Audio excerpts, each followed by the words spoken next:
Welcome back to Amerixa Daily, the channel where politics, power, and hidden systems are broken down in ways nobody else explains them. And today, we need to talk about something that sounds almost impossible. Beat. What if the Republican Party is becoming stronger, by destroying itself? Beat. That sounds backwards. Almost absurd. But after the 2026 primaries, that's exactly what appears to be happening. Section 1, Paradox Setup. I want to talk to you about something that sounds like a political paradox, or maybe the beginning of a completely different kind of America. Imagine spending 20 years building power inside a political party. Winning elections. Raising money. Becoming one of the most recognizable conservatives in Congress. And then suddenly, none of it matters anymore. Not because voters changed ideology. Not because the country changed direction. But because one man decided you were no longer loyal enough. Beat. Think about what just happened in Kentucky. Thomas Massie wasn't some unknown congressman. He was one of the most recognized libertarian Republicans in America.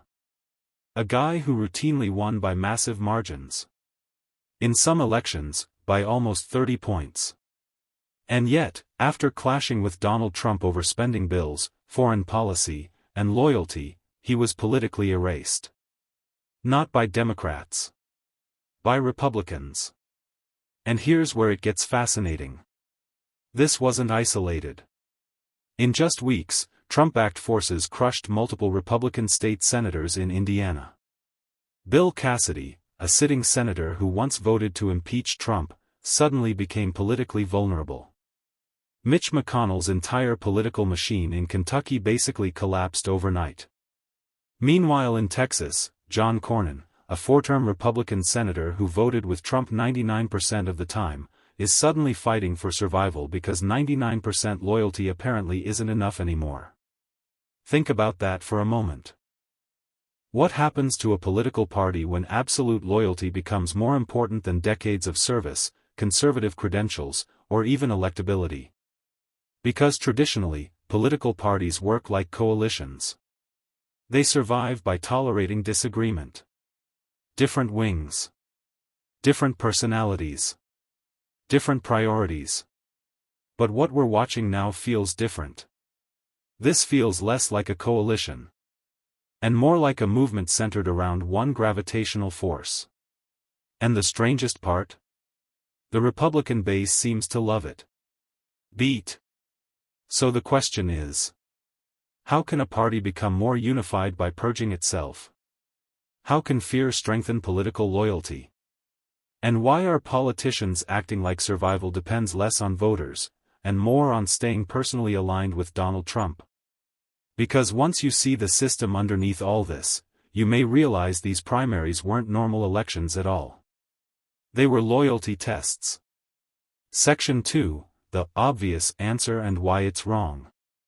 Now, the obvious explanation is simple. People will say, well, Trump is just popular. And yes, that's true. But that explanation doesn't go nearly far enough.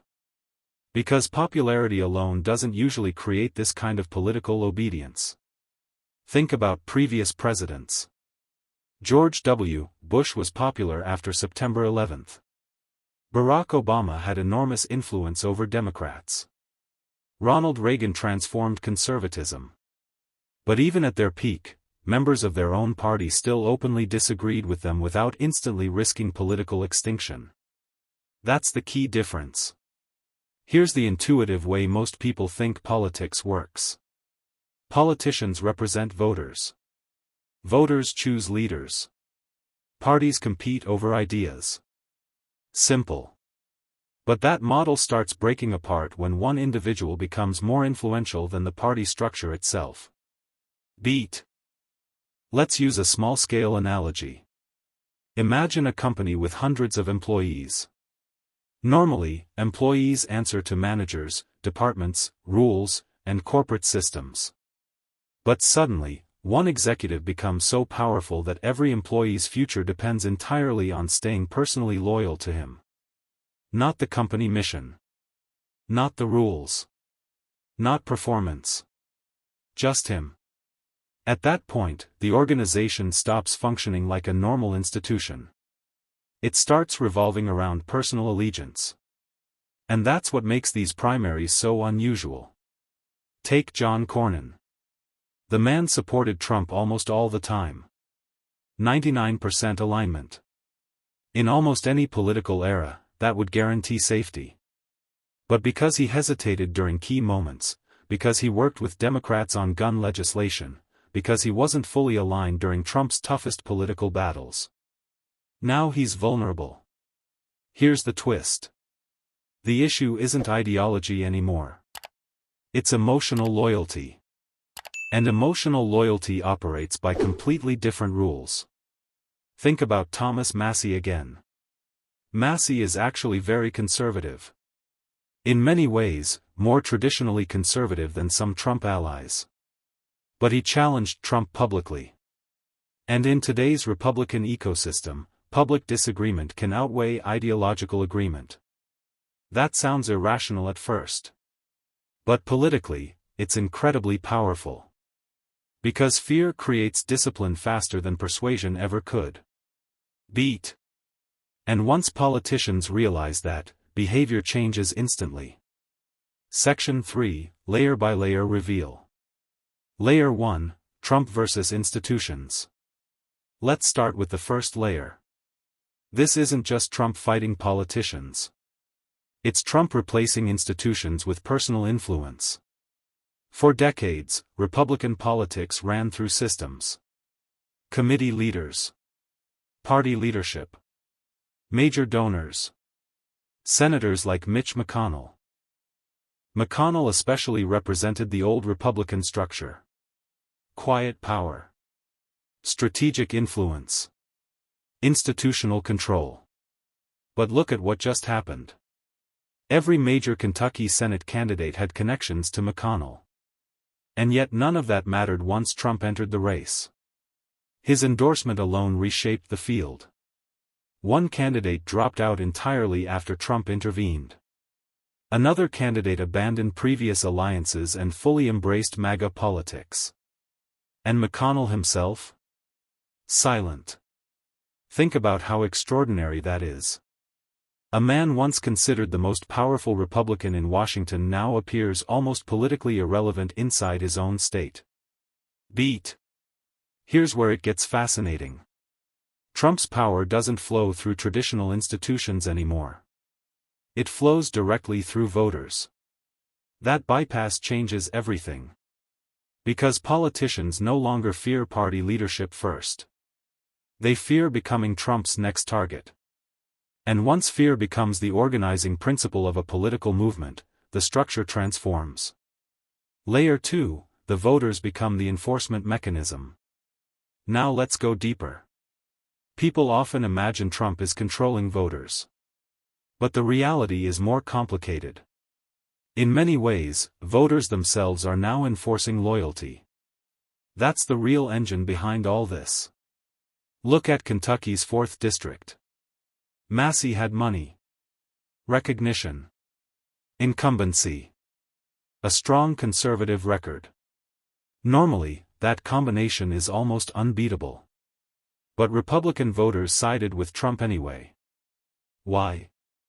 Because for many voters, loyalty to Trump now symbolizes something bigger than policy. It represents identity. Cultural belonging. Anger at institutions. Distrust of elites. A feeling that traditional Republicans failed them for decades. So when Trump attacks someone like Massie, many supporters don't interpret it as political disagreement. They interpret it emotionally. Almost personally. Like someone betraying the movement itself. And that creates a feedback loop. Trump signals disloyalty. Media ecosystems amplify it. Voters punish it. Politicians observe the punishment. Then politicians become even more loyal. Beat. Think about that for a moment. The system starts regulating itself. That's why these primaries matter so much beyond Kentucky or Texas. They're teaching every Republican politician the same lesson. Opposition has consequences. Layer 3, the human story. Now let's make this personal. Imagine a middle-aged Republican voter named David. David lives in suburban Georgia. He owns a small business. Pays taxes. Watches cable news every night after dinner. For years, David felt ignored by Washington. Factories closed nearby. Prices went up. Wars dragged on endlessly. Politicians kept promising change, and nothing really changed. Then Trump arrives. And for the first time in years, David feels like someone is actually fighting the people he distrusts. The media. Political insiders. Career politicians. So over time, Trump stops feeling like just a politician. He becomes a symbol of resistance. Now here's the important part. When someone criticizes Trump, David doesn't always hear policy disagreement. He hears betrayal. That emotional shift changes everything politically. Because once politics becomes identity-based, loyalty becomes sacred. And politicians understand this. That's why so many Republicans who once criticized Trump eventually reversed themselves. Not necessarily because their ideology changed, but because survival requires emotional alignment with the movement's center of gravity. And here's the really fascinating part. This strategy may actually strengthen Republican unity short-term. Fear reduces internal rebellion. Punishment creates discipline. Public loyalty creates consistency. But there's a hidden cost. Over time, systems built around one individual become fragile. Because eventually every political movement faces the same terrifying question. What happens when the central figure is no longer there? And nobody inside the party seems fully prepared for that answer. Section 4, the Mind Shift Conclusion. So let's connect all the layers. At first, these primaries looked like ordinary political races. But they weren't. They were demonstrations of power. Trump versus Massey. Trump versus McConnell's legacy. Trump versus Cornyn. Trump versus institutional republicanism itself. And in almost every case, Trump won. Here's the mind shift. Most people think political parties are built around ideas. Tax policy. Foreign policy. Economic plans. But history shows something stranger.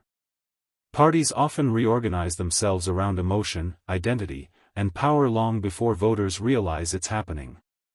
That's the real story here. This isn't just about conservatism. It isn't just about Trump.